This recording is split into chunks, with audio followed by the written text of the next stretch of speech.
صحابہ کرام سب عظمت اور سب کے سب شرف اور عالی درجہ رکھتے ہیں.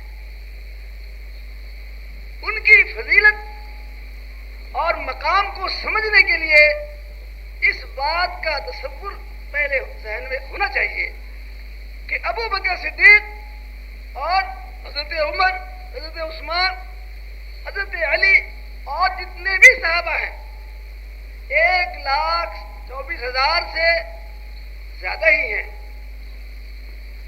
یہ سب کے سب حضور اکرم صلی اللہ علیہ وسلم کی مجلس میں اور صحبت میں آنے کی وجہ سے شرف صحبت سے مشرف ہونے کی حیثیت میں ان کو صحابیت کا جو مرتبہ ملا ہے اس میں ان کے بعد والا کوئی شریک نہیں ہو سکتا. صحابیت کا اعلیٰ مرتبہ ہوتا ہے سارے امت کے ولی اور غوث و قطب اور عابدین عاملین مخلصین سارے مل کر بھی ایک صحابی کے مقام کو نہیں پہنچ سکتے، کیونکہ وہ جو صحبت کا مقام ہے، قرب کا مقام ہے، آپ کی مجلس کا شرف ہے، وہ اور دوسرے کو حاصل نہیں ہو سکتا. پھر یہ بھی ہے کہ امت کے لیے تمام دین اور شریعت کے پہنچانے کا جو ذریعہ ہے وہ صرف صحابہ کی جماعت ہے. صحابہ کی جماعت سے ہی ہمیں قرآن ملا، نماز، روزہ، حج، زکوٰۃ، معاشرت، سیاست، اقتصادیات، جتنے بھی کام ہیں دین کے وہ سارے نبی کریم صلی اللہ علیہ وسلم سے سیکھا اور سیکھ کر امت کو پہنچایا. تو صحابہ کی حیثیت نبی اور امت کے درمیان میں ایک برزخی حیثیت ہے.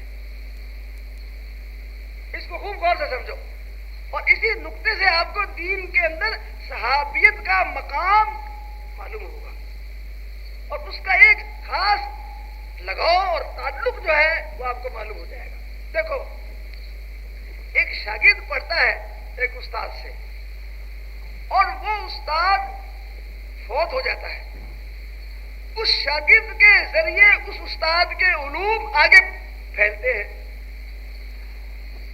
نبی کریم نے 23 سال کے اندر 13 سال مکہ معظمہ میں اور 10 سال مدینہ منورہ میں 23 سال کے اندر اللہ کا قرآن اور جو بھی اللہ کی طرف سے وحی آتی اس سب کو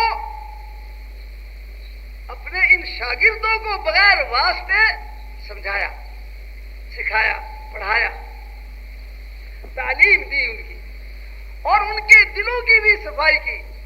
یزکیہم یعلمہم الکتاب والحکمت ویزکیہم. تو تعلیم کتاب و حکمت اور تزکیہ نفوس. تزکیہ کے معنی ہے صاف کرنے کے. تو دلوں کی جو عیوب ہیں اور دلوں کے اندر جو حسد اور کینہ اور عداوت اور ان کے اندر جو برائیاں تھی اور اسلام سے پہلے جو جاہلیت کا زمانہ کہلاتا ہے، اسلام سے پہلے اس کی عادتیں ان کے اندر اور خوب بھری ہوئی تھی، ان سب کو صاف کر کے ان کے سینے کو پاک کر دیا.